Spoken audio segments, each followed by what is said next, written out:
My husband's name was Mazur Pavlo Valeriyovych. He was second son of his parents who had 5 kids. So his 4 siblings stayed alive. My dad always used to say that he was the best out of them. Because all of his siblings and even his elder brother always used to take advice from him, and his friends as well. He didn't have many close friends because he was able to choose people and feel them. In his husband's properties, he was a perfect family man, a husband who each woman would dream of.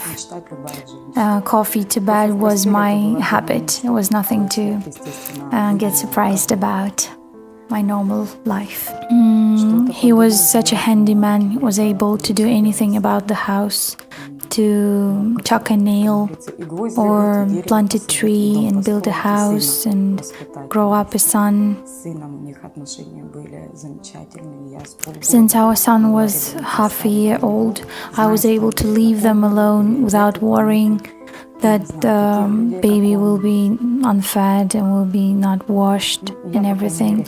I haven't seen any other man like this in my life. He was the closest man for me and the most loved and the best man for me. He was trying to go to Maidan since it all started, and I was keeping him back and saying that we need to finish our repairs and your son needs you. And he went to volunteer to the Kherson battalion.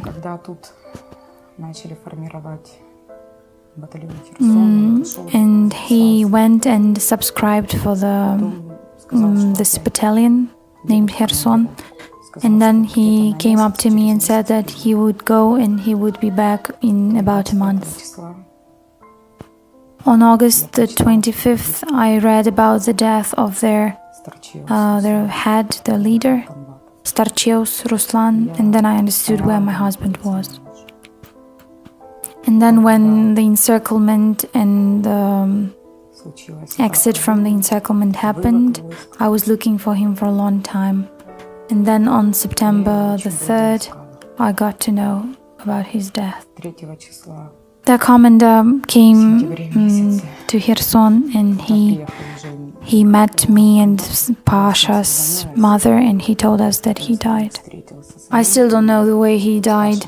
The same person several times told me different things.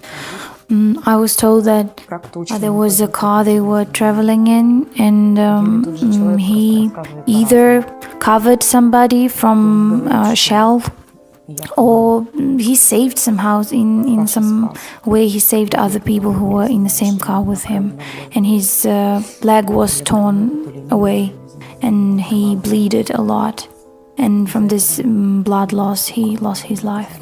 And the second version is there was just a shell that went into the car and everybody died, and Pasha's leg was torn away and for some time he still lived, and then he again died of a blood loss, which is not that important because there is no longer this person, the husband, father and son. There is no longer a friend. His friends told me that he was persuading them to fight till the end. Even after his leg was wounded, he was telling them, "Give me arms, I will protect my square." He was never a coward. He always told me, "What can happen to me? I'm an Iron Man." It's difficult to go on living without him, and especially for his son. He keeps asking me, "Where is Daddy?"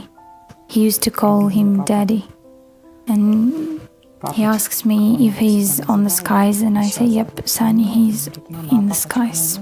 My husband used to believe that everything would change for the better, and Ukraine would start living for the people, and not vice versa, that the government would work for the people and not people would exist for the government. He went there volunteer. He was certain that he was fighting for the right thing.